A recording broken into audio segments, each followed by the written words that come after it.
Capítulo 8. Do julgamento pelo. Artigo 80.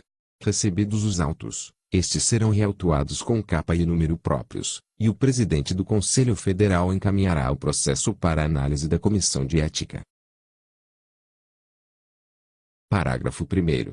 A Comissão de Ética deverá analisar os autos, emitindo relatório com a descrição objetiva dos fatos e o voto da comissão, o qual deverá conter o julgamento, fundamentado, das preliminares, mérito, capitulação e sanção, explicitando-se unânime ou por maioria, enviando-o ao presidente do Conselho.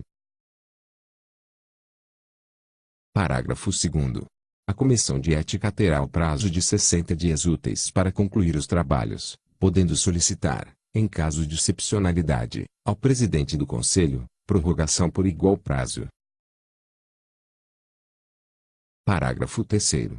Recebendo o relatório e voto da Comissão de Ética, o presidente incluirá o processo, devidamente instruído, na sessão plenária subsequente, providenciando a intimação das partes, conforme previsto nos parágrafos 3º e 4º do artigo 14 deste Código, com antecedência mínima de 15 dias úteis, facultando-lhes a sustentação oral. Artigo 81. A sessão de julgamento iniciar-se-á, na presença da maioria absoluta dos integrantes do plenário, incluindo o presidente do Conselho e excluindo-se os impedidos. Artigo 82. Aberta a sessão, o presidente do Conselho passará a palavra para o conselheiro representante da Comissão de Ética para a leitura do relatório. Artigo 83. Feita a leitura do relatório, o presidente do Conselho passará a palavra ao recorrente e, em seguida, ao recorrido para sustentações orais, que não deverão exceder 10 minutos cada. Artigo 84. Superada a fase de sustentação oral, o presidente do Conselho declarará aberta a fase de debates entre os conselheiros, concedendo a palavra a cada um que a solicitar. Parágrafo 1º.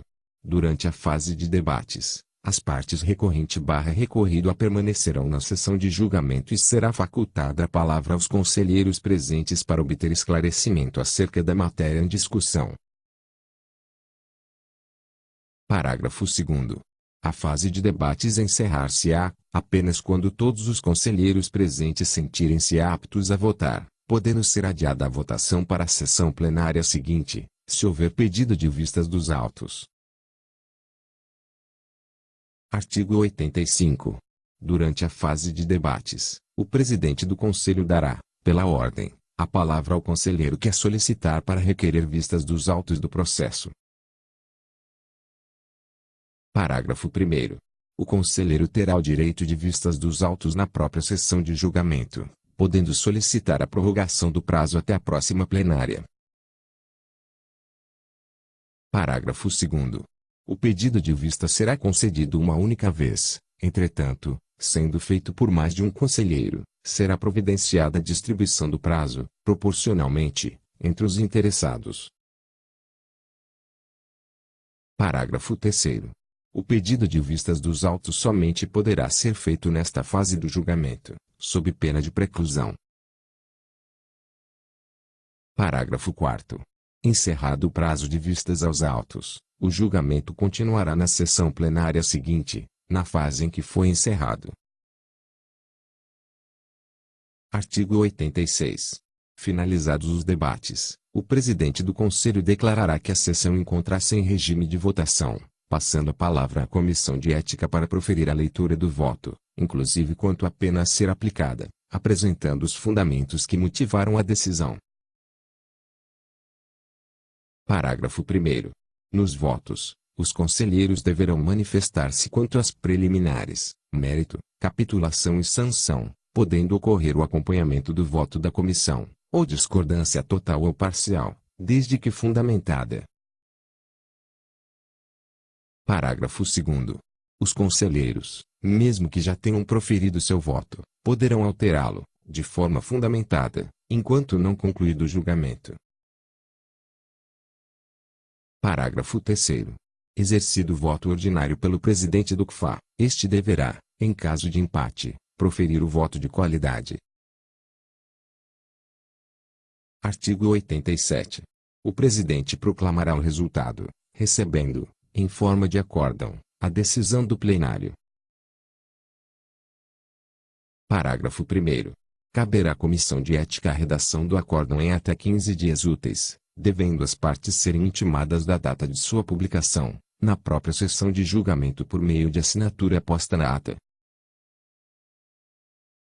Parágrafo 2º.